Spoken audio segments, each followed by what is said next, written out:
Bismillahirrahmanirrahim. Assalamualaikum warahmatullahi wabarakatuh. Gimana ibu-ibu kabarnya? Lama sekali enggak ketemu ya ibu. Mulai bulan apa itu? Maret nih, sampai sekarang setengah tahun ya ibu-ibu. Subhanallah ya. Ya. Alhamdulillah. Alhamdulillahirabbil alamin. Alhamdulillahilladzi arsala rasulahu bil huda wa dinil haq liyudhhirahu ala dini kulli wa kafa billahi syahida. Asyhadu an la ilaha illallah wa asyhadu anna Muhammadan abduhu wa rasuluh. Allahumma shalli ala Muhammad wa ala ali Muhammad. Amma ba'd. Nggih, alhamdulillah nggih, kita bisa bertemu kembali dalam majelis ilmu ini. Mudah-mudahan dirahmati oleh Allah. Kita tahu nggih, ini masa pandemi. Mudah-mudahan nanti bulan-bulan berikutnya kita sudah tidak di masa seperti ini nggih ibu-ibu nggih. Saya yakin ini adalah masa yang sulit buat kita nggih, buat semuanya. Insya Allah hampir 90% terkena dampaknya nggih. Jadi kita tidak usah merasa ini nggih. Kalau ada sebagian dari kita mungkin ada yang suaminya sampai di PHK gitu nggih. Ada yang sampai kesulitan ekonomi gitu nggih. Mudah-mudahan di antara kita ndak nggih Ibu nggih. Masih diberi rezeki oleh Allah. Untuk hari ini kita tinggalkan COVID nggih Bu, ndak usah ngomong COVID dulu biar nggak stres mungkin nggih. Kita ngomong yang lain aja. Walaupun sebagian orang mungkin sudah stres nggih. Nggak boleh ini, nggak boleh itu. Padahal sebenarnya nggak pernah lihat sama sekali faktanya nggih Bu. Ada yang di sekitar kita yang terkena sakit COVID? Belum pernah lihat nggih Bu? Atau dengar gitu nggih? Di Perumtas ini ada Bu, di beberapa blog nggih. Tapi tidak usah disebutkan nggih. Pokoknya kita tetap waspada, tetap menjaga protokol kesehatan nggih. Rajin cuci tangan, pakai masker kemana-mana. Kalau kita tidak beraktivitas tentunya tidak bisa nggih Bu nggih. Jadi tetap aja beraktivitas seperti biasa, tapi tetap jaga kesehatan nggih. Hari ini kita akan bicara masalah madu nggih Bu.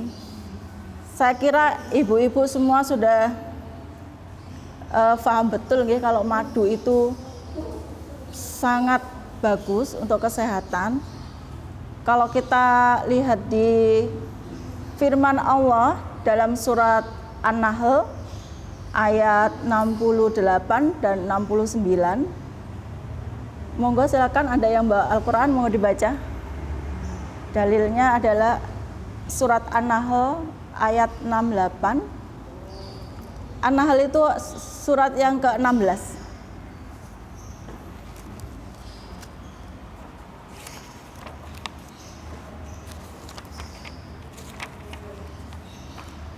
Ada yang sudah ketemu, mau nggak dibaca?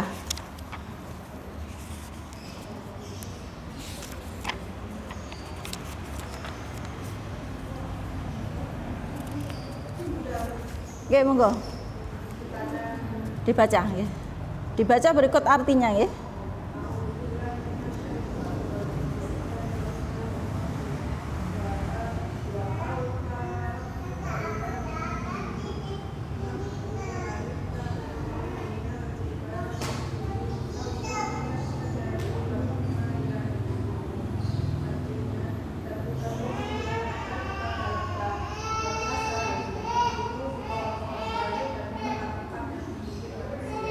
Oke, ayat berikutnya Bu.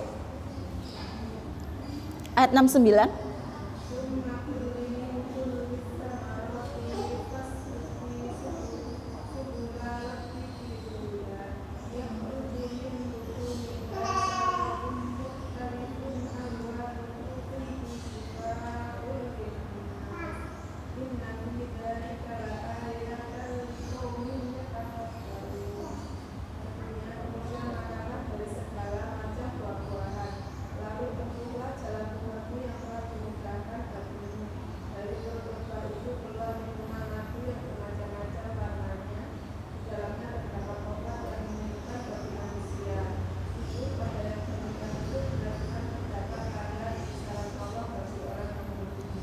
Nggih, subhanallah nggih Ibu-ibu nggih.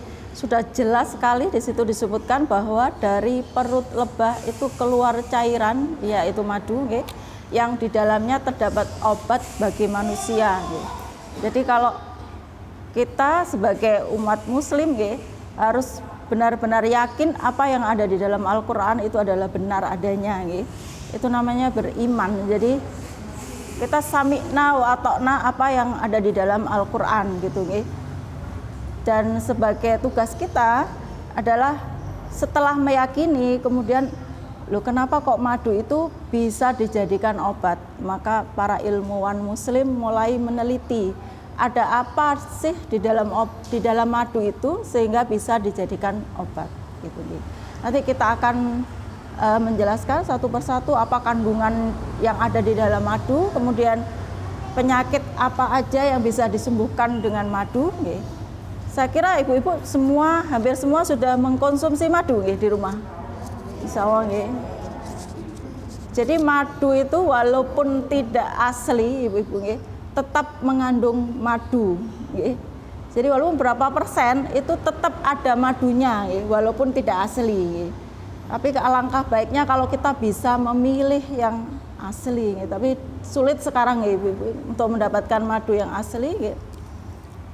Jadi beberapa ilmuwan sudah meneliti di dalam madu itu terkandung zat-zat atau nutrisi yang luar biasa bagusnya ibu-ibu.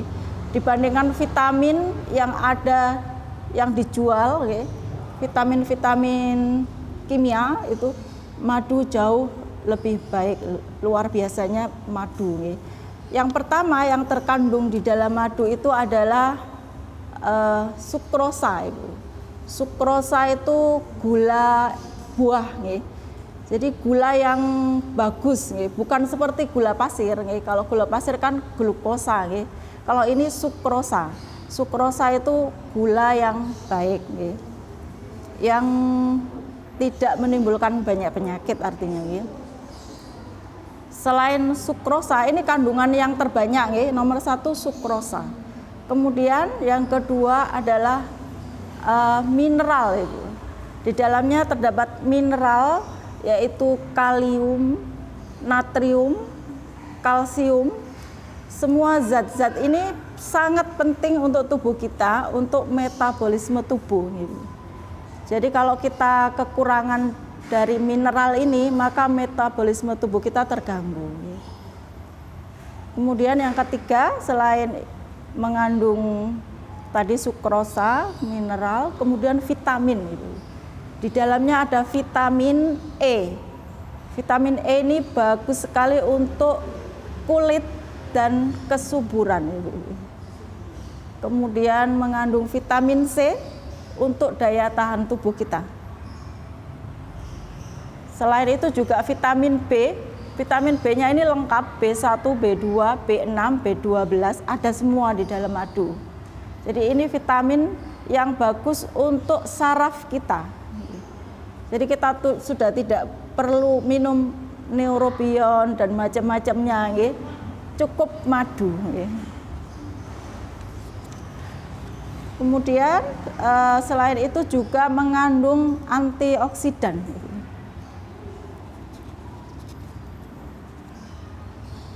Mengandung juga probiotik. Apa itu probiotik? Sudah pernah dengar nggih? Probiotik itu ada yang tahu? Dulu sudah saya jelaskan tentang tempe, nggih. Tempe itu mengandung probiotik juga, nggih. Probiotik itu adalah mikroorganisme yang diperlukan oleh tubuh kita untuk membantu pencernakan.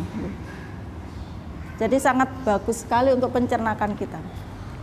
Jadi salah kalau misalnya ada yang sakit lambung, enggak boleh minum madu, itu salah gitu. Jadi sebenarnya justru bisa menyembuhkan gitu.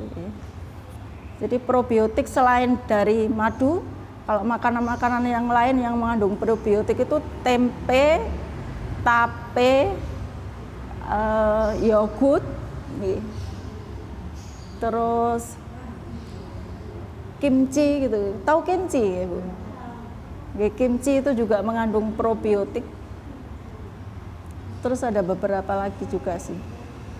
Tapi yang banyak itu nggih.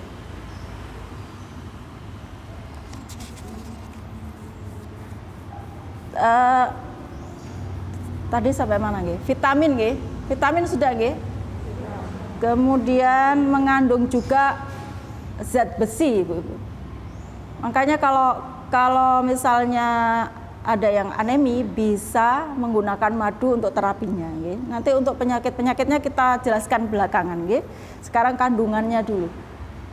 Selain zat besi juga mengandung zinc.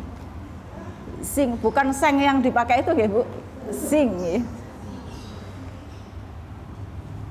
Selain itu juga mengandung enzim, Ibu. Enzim ini sangat penting buat tubuh kita, terutama buat liver, Ibu-ibu. Jadi kalau kita mengkonsumsi madu, otomatis sel-sel liver kita terlindungi, Ibu. Jadi tidak mudah sakit, ada hepatitis, ada semacam itu, sel-sel hati kita akan terproteksi, Ibu. Jadi kalau kita konsumsi madu, 1 sendok madu, itu kalorinya sejumlah kira-kira 64 kalori, Ibu. Kalau dibandingkan dengan makanan sama dengan 1 butir telur, Ibu, kalorinya itu. Jadi nggak terasa, Ibu. Kalau 1 sendok madu kan nggak terasa kenyang, Ibu. Kalau kita konsumsi madunya itu misalnya setiap habis sholat gitu, berarti 5 sendok. Berarti berapa kalori? Sudah kira-kira 250 sampai 300 kalori. Sebenarnya tanpa makan dari situ sudah cukup kuat untuk kita melakukan aktivitas. Jadi yang diet boleh diganti dengan madu. Nggak kenyang, Ibu-ibu. Kalau nggak makan nasi nggak kenyang gitu.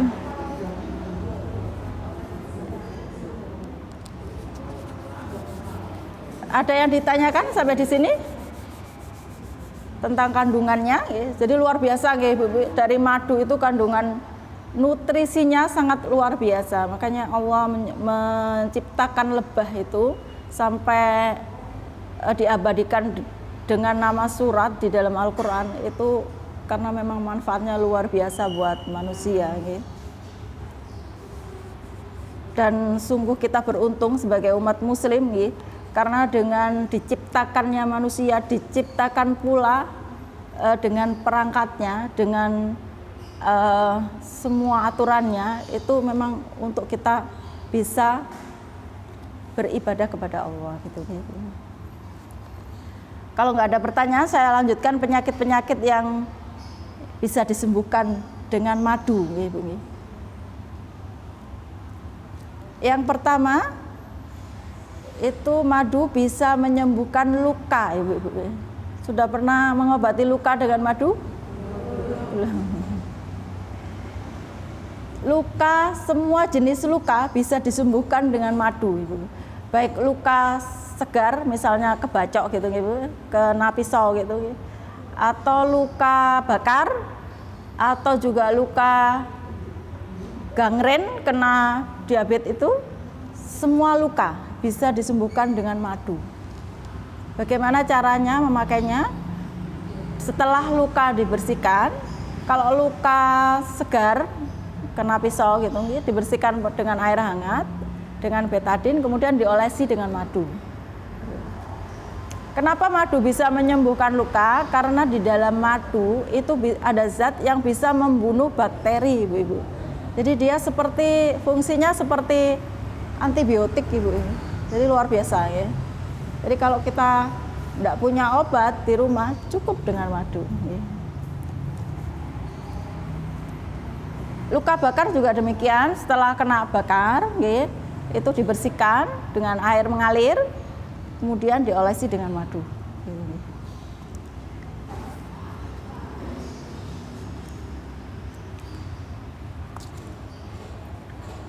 Kemudian yang kedua, selain menyembuhkan luka, juga mengurangi rasa nyeri, Ibu.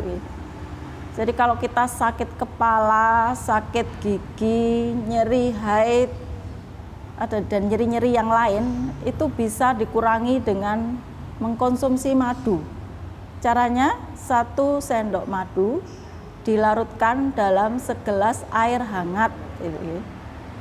Air hangatnya 1 gelas, suam-suam kuku, jangan mendidih gitu dimasukkan, maka madu akan rusak kalau karena air mendidih. Tapi kalau air hangat, air yang dari dispenser itu masih bisa, Ibu. Setelah itu diaduk, jadi disiapkan air dulu segelas, baru madunya dimasukkan, diaduk, baru diminum. Cara minumnya, kalau minum madu, seteguk demi seteguk, Ibu, tidak langsung 1 gelas belum habis gitu, tidak seperti itu ya Ibu ya. Jadi sedikit-sedikit. Untuk apa? Untuk memberi waktu pada larutan madu itu bercampur dengan enzim pencernaan kita sehingga mudah diserap oleh tubuh kita. Kalau langsung itu madu tidak akan, fungsinya akan kurang gitu.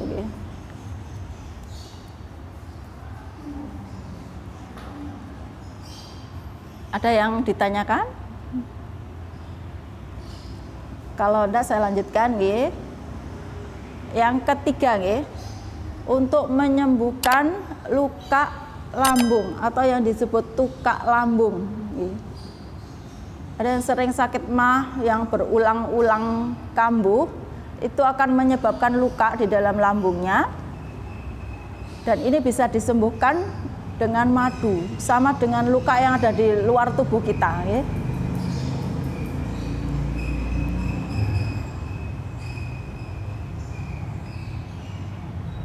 Minum madu sebaiknya dalam keadaan perut kosong, Ibu-ibu. Ya. Jadi bukan sesudah makan, tapi sebelum makan. Ya. Kalau untuk penyembuhan luka lambung tadi bisa dikonsumsi sehari 3 kali sebelum makan. Waktunya adalah 1 jam sebelum makan.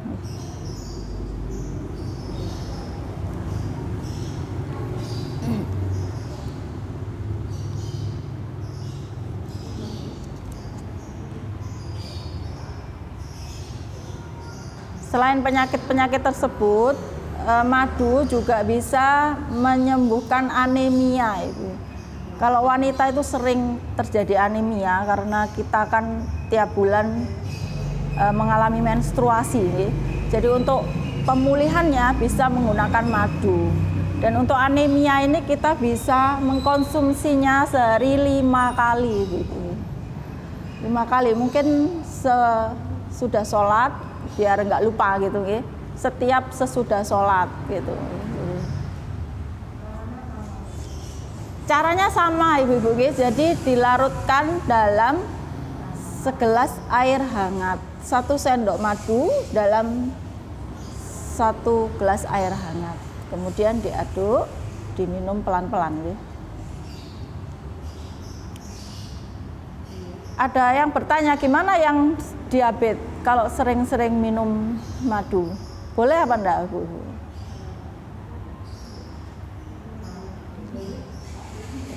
Kalau madu masih boleh, Ibu-ibu.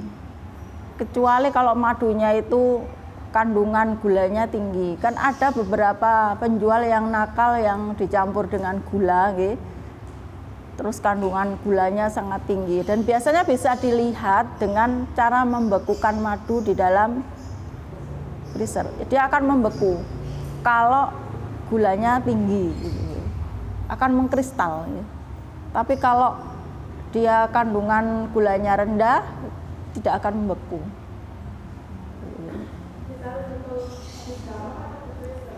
Jadi penyimpanan yang baik itu madu di suhu ruangan, Ibu. Jadi di suhu ruangan, Oh ya, kalau untuk membuktikan boleh, pokoknya didinginkan gitu akan kelihatan mengental terus keras gitu. Itu berarti gulanya yang tinggi, bukan madunya, Karena sekarang kan sulit cari madu yang asli, Ibu. Jadi. Kalau kandungan gulanya tinggi, untuk penderita diabetes sebaiknya tidak konsumsi itu. Tapi kalau madu yang asli insya Allah aman Mas Yani.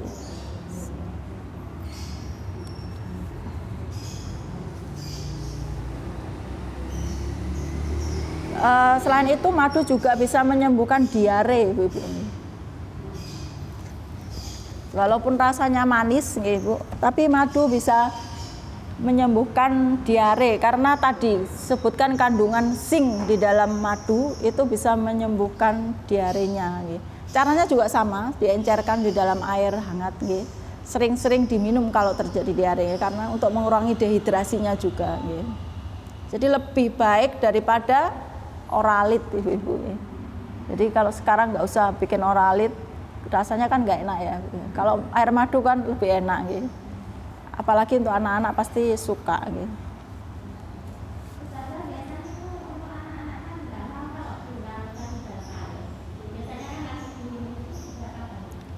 Madu itu lebih baik kalau diencerkan di air, Ibu. Karena lebih mudah diserap di dalam pencernaan kita. Kalau masih dalam keadaan utuh, madu itu perlu waktu dan lama diserap di dalam tubuh kita.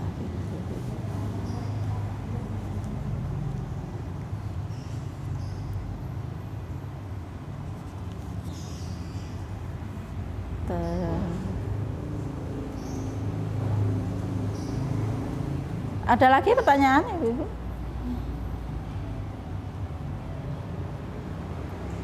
Selain itu madu juga bisa menyembuhkan penyakit liver, Ibu. Jadi yang ada fatty liver atau perlemakan hati, ada yang terinfeksi virus hepatitis, itu madu sangat baik karena bisa menyembuhkan atau memperbaiki sel-sel yang rusak dari liver tersebut.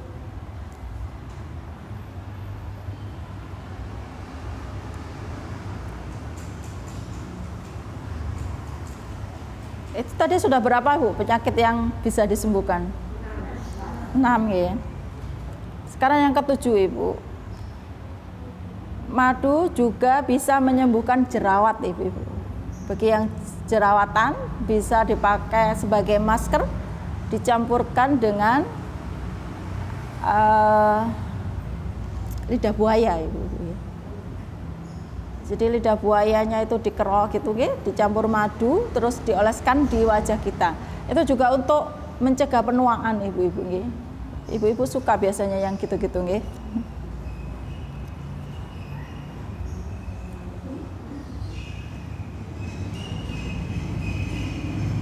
Yang ke-8 sekarang, madu juga bisa ke-7, Bu. Berapa?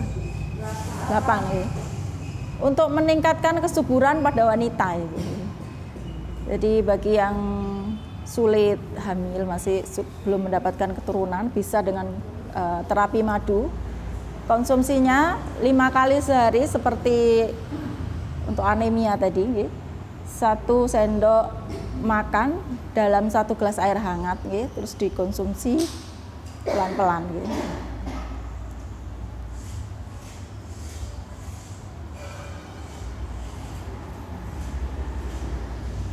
Yang ke-9, madu bisa menyembuhkan penyakit yang disebabkan karena virus, Ibu-ibu, seperti batuk, pilek, flu gitu-gitu, nggih. Karena apa? Karena tadi mengandung antioksidan, bisa meningkatkan daya tahan tubuh kita dan otomatis bisa menyembuhkan penyakit-penyakit yang karena virus. Nah, ini sangat bagus, nggih. Dalam masa-masa pandemi seperti sekarang ini kita bisa konsumsi madu. Bisa dicampur dengan lemon gitu, nggih. Lemonnya diiris-iris saja, nggak usah diperas, nggih. Jadi dalam 1 gelas air hangat, 1 sendok madu, 1/4 lemon, kan lemon besar, nggih, itu dipotong-potong, nggih. Bisa dikonsumsi pagi dan sore untuk pencegahan aja, nggih.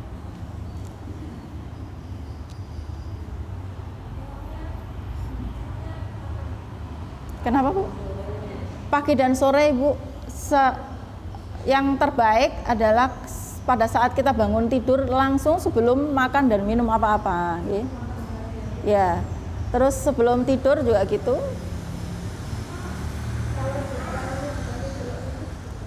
Boleh? Boleh. Sebenarnya jeruk nipis dan lemon apa bedanya Ibu?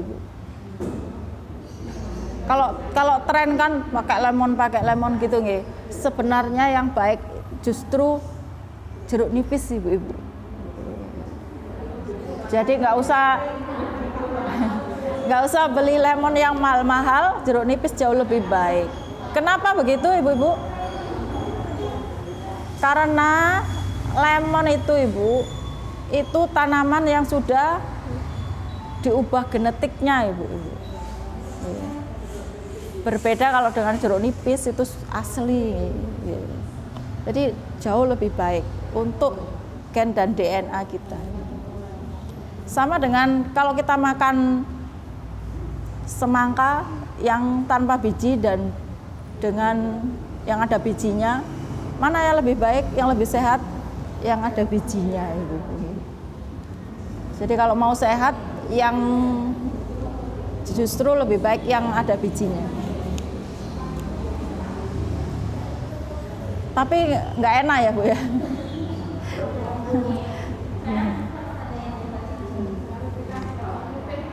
Kenapa? Madunya. Bawang putih kan antioksidan nggih Bu, bagus sekali. Boleh, monggo. Jadi ada bawang putih yang dimasukkan di dalam madu gitu nggih. Monggo, bagus sekali nggih.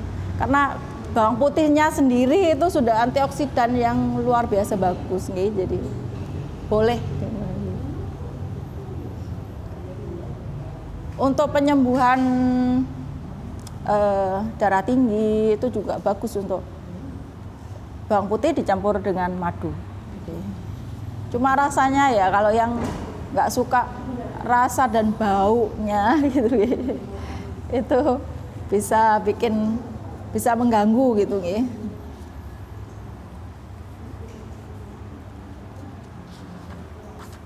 Sudah yang keberapa tadi Ibu-ibu?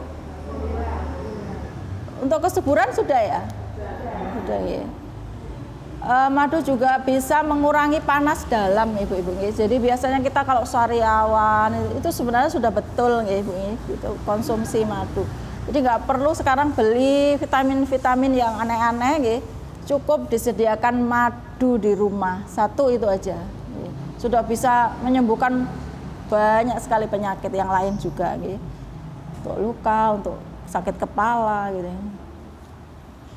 Cuma kalau memang herbal seperti ini, Bu, efeknya itu tidak instan. Saya sudah sering bilang, kalau kita panas, misalnya panas badan, minum paracetamol, setengah jam sudah langsung dingin. Tapi kalau dengan herbal itu perlu waktu. Jadi jangan berharap minum herbal seketika sembuh gitu. Jadi perlu waktu, perlu sabar. Kita nikmati dulu sakitnya. Itu kan menghapus dosa ya Ibu ya.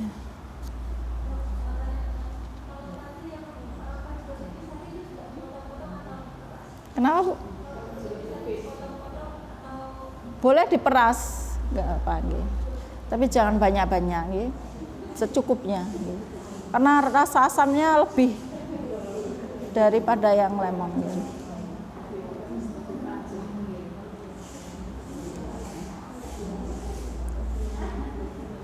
Mungkin yang penyakit yang terakhir yang bisa disembuhkan dengan madu itu kanker Ibu-ibu. Jadi yang punya penyakit kanker, sabar-sabarlah minum madu setiap hari. Kalau tidak ada kontraindikasi seperti tadi yang diabetes kan, kalau misalnya minum sebotol gitu sehari kan pasti akan mempengaruhi gulanya kalau terlalu banyak. Tapi kalau yang penyakit kanker boleh monggo. Justru makanan dan minuman terbaiknya itu madu.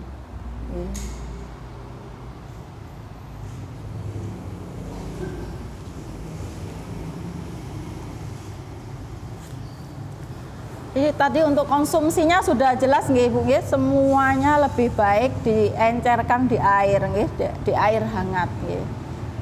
Terus untuk cara minumnya tadi pelan-pelan, nggak boleh langsung satu teguk gitu, karena kalau satu teguk langsung masuk di lambung, langsung di usus tanpa mengalami penyerapan dan cuma lewat gitu, jadi percuma.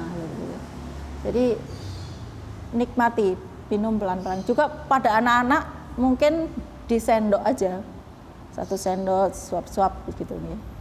Jadi nggak langsung ditegukkan satu kali minum gitu.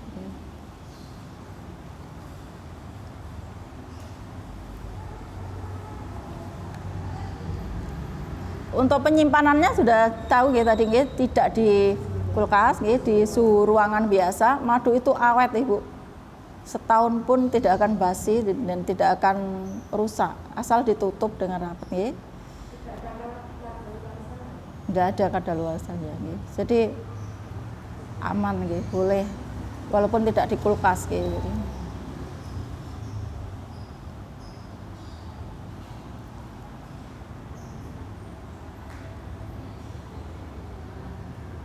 Untuk waktu minum yang baik tadi sudah dijelaskan juga, saya tekankan lagi dalam keadaan perut kosong, Ibu.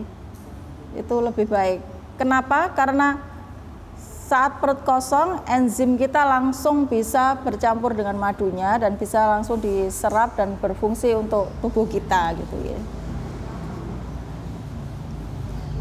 Jadi untuk yang sakit lambung enggak usah khawatir, madu kan panas gitu.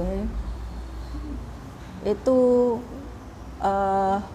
hoak gitu Ibu. Jadi yang sakit lambung boleh konsumsi madu, justru itu bisa menyembuhkan sakit lambungnya. Apa boleh minum madu? Ada yang bilang nggak boleh mengambil madu dengan sendok stainless gitu. Boleh apa enggak, Bu? Harus pakai sendok apa? Sebenarnya enggak apa-apa, Ibu. Jadi kalau kita ngambil madu kan nggak disendok terus dibiarkan disendok lama gitu, nggak, kan langsung Jadi reaksinya tidak akan terlalu signifikan untuk bisa bereaksi gitu antara aluminium atau besinya itu dengan madunya gitu. Jadi sebenarnya enggak apa-apa Ibu.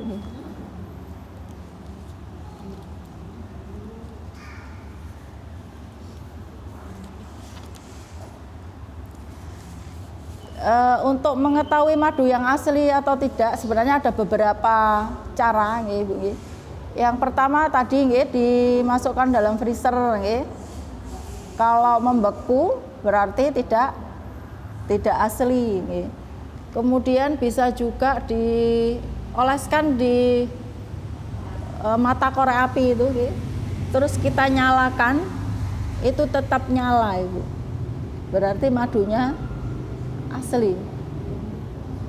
Korek api yang itu loh, Bu, yang ada yang zaman dulu itu, ya.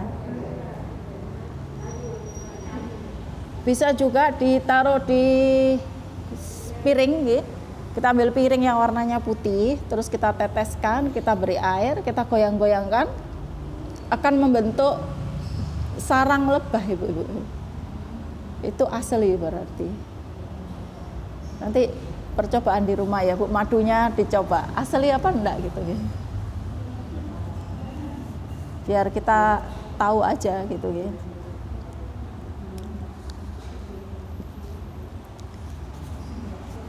Ada yang ditanyakan sana sini?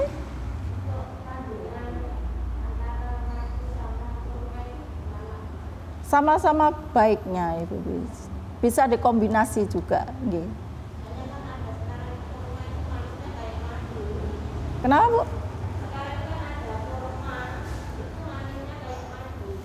Iya kan, sari kurma gitu, sari kurma sekarang banyak juga, itu sama-sama baiknya, Ibu.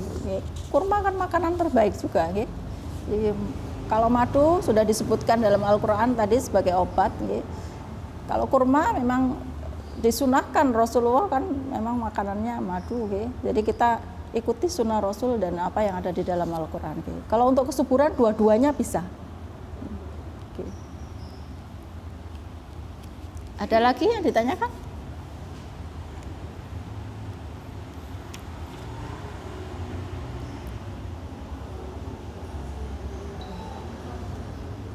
Jadi ibu-ibu, kalau kita menyikapi apa yang ada di dalam Al-Quran itu memang harus sami'na wa ata'na gitu nggih.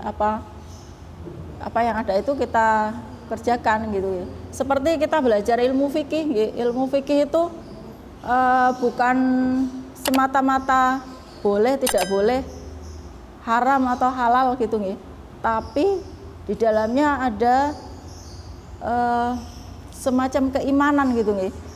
Apa yang sudah ditulis di dalam fikih itu, ya itu yang harus kita kerjakan. Misalnya sholat subuh kenapa 2 rakaat gitu. Kalau kita bertanya dengan akal kita, loh kenapa kok 2 rakaat, kenapa kok enggak 4 rakaat gitu. Tapi sebagai orang Islam, kita sami'na wa ata'na, 2 rakaat ya 2 rakaat, tidak boleh ditambah jadi 3 rakaat atau 4 rakaat gitu. Sama dengan kita kalau duduk tasahud kan ada asyhadu alla, ada yang digerakkan, ada yang itu karena perbedaan mazhab ya Bu ya. Kalau belajar fikih agak sulit Ibu. Makanya kemarin saya janji mau memberikan pelajaran tentang fikih wanita nih, maju mundur ini. Soalnya fikih itu yaitu tadi tidak hanya halal haram, boleh tidak boleh, tapi berbicara masalah akidah sebenarnya di dalamnya. Kalau akidah kita belum selesai, kita akan bertanya-tanya terus gitu. Loh kenapa kok subuh 2 rakaat? Loh kenapa kok maghrib itu 3 rakaat? Loh kenapa kok banyak pertanyaan yang timbul gitu. Padahal sebenarnya kalau kita tahu ilmunya, apa-apa yang ada perbedaan di dalam ilmu fikih itu adalah karena perbedaan persepsi dari para sahabat yang melihat Rasulullah pada saat itu melaksanakan ibadah gitu. Yang melihat banyak dan akhirnya jadinya aturannya itu yang tertera di dalam hadis yang diceritakan itu jadi bermacam-macam. Seperti misalnya jangan lihat ini ada itu bukunya Dr. Retno itu kok kecil itu, kenapa enggak yang besar aja? Kenapa kok warnanya ungu gitu. Jadi tiap orang akan berbeda-beda persepsi ketika melihat ini. Sama dengan sahabat Rasulullah ketika melihat Rasulullah beribadah juga gitu. Ada yang melihat Rasulullah pas menunjuk tangannya gerak-gerak. Ada yang hanya 1 kali lurus. Jadi berbeda-beda persepsinya gitu. Tapi semua itu salah apa benar, Bu? Benar kalau ada dalilnya, gitu. Kalau ada hadisnya dan itu sahih dan itu benar. Gitu. Kita tidak boleh hanya karena perbedaan fikih itu kita terpecah belah. Gitu. Kok jadi merembet ke situ tadi? Saya sebenarnya pengen untuk sekali-sekali gitu ada fikih wanita gitu, gitu. Mungkin Mbak Wasis cari guru yang lain yang sangat penting saya kira, gitu. Kita sebagai wanita tahu fikih, gitu. Wajib gitu, hukumnya untuk mempelajari fikih. Gitu. Nggih, insya Allah nanti ya pengantar fikih gitu nggih. Pengantar fikih dulu baru masuk ke fikihnya. Fikih itu banyak sekali bahasannya nggih, mulai dari thaharah nggih sampai tentang ilmu politik nggih. Jadi berat bahasannya. Nggih. Mungkin membosankan, ngantuk ya Ibu. Nggih, sampai di sini ada yang ditanyakan? Kita nggak berlama-lama nggih Bu, karena situasi juga nggih. Kalau kita berkumpul lama-lama mungkin nggak baik juga nggih. Kalau nggak ada yang ditanyakan mungkin cukup nggih Mbak Wasis. Tadi sudah ngaji nggih Mbak Wasis? Belum. Nggih. Jadi habis ini bisa dilanjutkan ngaji nggih. Ini Al-Quran kalau ada yang butuh nggih Mbak Wasis. Tadi belum berdoa nggih Ibu. Kita berdoa dulu nggih. Akan saya pimpin doanya. Bismillahirrahmanirrahim. Alhamdulillahirabbil alamin. Allahumma innaka afuwun karim tuhibbul afwa fa'fu anni. Ya Allah, berikanlah ampunan kepada kami. Ampunilah dosa-dosa orang tua kami. Ampunilah dosa-dosa anak-anak kami. Matikanlah kami dalam keadaan husnul khotimah. Jauhkanlah kami dari siksa api neraka, siksa kubur, dan segala fitnah termasuk fitnah Dajjal. Ya Allah, ya Rabb, jauhkanlah kami dari segala mara bahaya. Jauhkanlah kami dari segala wabah penyakit yang sedang melanda negeri kami. Ya Allah, ya Rabb, bimbinglah kami ke jalan-Mu. Ya Allah, ya Rabb, matikanlah kami dalam keadaan husnul khotimah. Berikanlah kami kesehatan dan rezeki yang halal dan barokah. Jadikanlah anak-anak kami anak-anak yang soleh dan solehah. Tunjukilah kami ke jalan yang lurus. Asyhadu an la ilaha illallah. Alhamdulillah. La haula wala quwata illa billah. Rabbana atina fid dunya hasanah wa fil akhirati hasanah wa qina adzabannar. Amin amin ya rabbal alamin.